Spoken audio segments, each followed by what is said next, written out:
Makin besar malah makin jadi pembangkang. Gak ada patuh-patuhnya sama orang tua. Bukan aku yang pembangkang, tapi kalian yang tidak pernah mengerti aku. Aku hanya ingin diperhatikan. Aku ingin keluarga yang harmonis. Aku tidak nyaman berada di keluarga ini. Ketika kita berkomunikasi di dalam keluarga, khususnya antara orang tua dengan anak, tak jarang akan terjadi perdebatan. Terlebih jika usia anak telah menginjak remaja. Karena pada usia ini, anak menganggap dirinya bukan anak-anak lagi, seperti mereka kecil dulu. Wajar jika emosi, cara berpikir, sikap, serta mental anak pun ikut berubah. Namun ternyata, hal ini dapat memicu hubungan yang tidak harmonis antara keduanya jika komunikasi yang mereka lakukan tidak berjalan dengan efektif. Oleh karena itu, topik saya pada pagi hari ini adalah membangun hubungan yang harmonis antara orang tua dengan anak remaja dengan komunikasi efektif. Assalamualaikum warahmatullahi wabarakatuh. Halo semuanya, perkenalkan saya Gebi Amatia Ibrahim dari Universitas Bayangkara Jakarta Raya. Dalam beberapa menit ke depan, saya akan berbicara tentang komunikasi efektif di dalam keluarga, pentingnya komunikasi efektif antara orang tua dengan anak remaja, dampak yang terjadi jika komunikasi tidak berjalan efektif di antara orang tua dengan anak remaja, serta bagaimana cara untuk berkomunikasi secara efektif antara orang tua dengan anak remaja. Pada zaman sekarang, di mana teknologi telah berkembang dengan pesat, dan hal ini pula yang memfasilitasi kita untuk melakukan pekerjaan. Dan orang-orang semakin giat untuk mendapatkan apa yang mereka inginkan dengan bekerja dan sibuk dengan urusan mereka masing-masing. Bahkan, tak jarang mereka membawa tugas-tugas mereka baik dari kantor maupun dari sekolah ke dalam rumah, ke dalam keluarga. Sampai akhirnya mereka kurang untuk berkomunikasi satu sama lainnya. Lalu, orang tua akan kehilangan momen di mana anaknya akan tumbuh remaja. Coba kalian ingat dan coba kalian pikir, berkembangnya teknologi dengan fitur-fitur seperti video call ataupun yang lainnya yang bisa membuat kita dapat berkomunikasi, bertatap muka dengan orang yang jauh akan lebih mudah. Kita menikmati fitur-fitur itu. Kita berkomunikasi dengan orang yang jauh dengan kita. Kita intens untuk berkomunikasi dengan mereka. Namun, mengapa dengan keluarga sendiri? Mengapa dengan orang-orang terdekat kita justru kurang untuk berkomunikasi? Inilah maksud saya tadi, kenapa teknologi bisa menjadi salah satu faktornya. Lalu apa pentingnya komunikasi efektif antara orang tua dengan anak remaja? Komunikasi efektif antara orang tua dan remaja dapat membangun suatu hubungan menjadi lebih harmonis.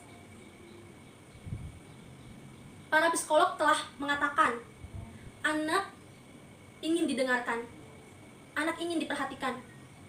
Sebagai orang tua, harusnya bisa untuk membimbing, mengayomi, mendengarkan dengan baik. Biasanya antara anggota keluarga satu sama dengan yang lainnya kurang mendengarkan secara aktif. Maksudnya, jika salah satu anggota keluarga kita sedang berbicara, seringkali kita langsung memutus pembicaraannya, dan satu lagi, langsung berkomentar secara negatif. Inilah yang menimbulkan komunikasi tidak terjalan dengan efektif. Seharusnya kita bisa mendengarkan sampai akhir terlebih dahulu, baru kita memberikan opini kita. Dengarkan hingga habis, dan jangan memberikan komentar yang negatif. Lalu, dampak apa yang akan timbul jika komunikasi antara orang tua dengan anak remaja kurang efektif? Dampak yang timbul tentunya merupakan dampak-dampak yang negatif, seperti anak akan terlihat layaknya pembangkang kepada orang tuanya. Padahal itu disebabkan karena orang tua tidak mengikuti perkembangan anak saat anak dari kecil hingga remaja, dengan perubahan sikap, perubahan emosi, dan lain-lain. Anak menjadi pembangkang karena mereka ingin didengar. Mereka butuh tempat untuk berbagi rasa. Komunikasi efektif sangat penting dilakukan agar hubungan antara orang tua dengan anak remaja bisa terjalin lebih dekat dan intens, sehingga menimbulkan suatu hubungan yang harmonis. Dampak selanjutnya, pastinya hubungan keduanya tidak akan terjalin dengan harmonis. Ada saja cekcok, ada saja konflik yang akan terjadi. Karena komunikasi merupakan kunci kebahagiaan. Dampak lainnya, dan dampak yang paling buruk, bisa saja anak akan terjerumus ke dalam perbuatan yang tidak baik, seperti kenakalan remaja. Karena mereka menganggap dirinya tidak pernah diperhatikan oleh orang tua mereka, sehingga mereka ingin mencari kesenangan dan tidak memikirkan panjang apa yang diakibatkan nanti dari kenakalan remaja tersebut. Tapi saya sudah berkomunikasi dengan anak dan dengan orang tua saya, namun masih saja saya bertolak belakang, masih saja saya selalu berdebat. Jadi bagaimana sih caranya untuk berkomunikasi dengan efektif? Baik, saya akan menjelaskan bagaimana cara berkomunikasi yang efektif.